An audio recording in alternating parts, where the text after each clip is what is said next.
Ration card धारकांसाठी आनंदाची बातमी, पुन्हा आनंदाचा शिधा.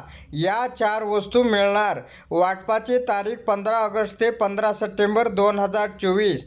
होय, या संदर्भामध्ये काय अपडेट आहे ते आपण सविस्तर पाहूया. या गौरी गणपतीत राज्यातील 1,70,00,000 शिधापत्रिका धारकांना आनंदाचा शिधा संच मिळणार आहे, ज्यात 1 किलो प्रत्येकी रवा, चणा डाळ, साखर आणि 1 लिटर सोयाबीन तेल या शिधा जिन्नसाचा समावेश असणार आहे. आणि याची वाटपाची तारीख आहे 15 ऑगस्ट ते 15 सप्टेंबर 2024. या दरम्यान या 4 वस्तू मिळणार आहेत. तर अशा प्रकारे ही एक महत्त्वपूर्ण अपडेट होती. अशा प्रकारच्या महत्त्वपूर्ण अपडेट जाणून घेण्यासाठी आताच आपल्या टुडे मराठी रघु यूट्यूब चॅनलला जास्तीत जास्त शेअर व सबस्क्राईब करा.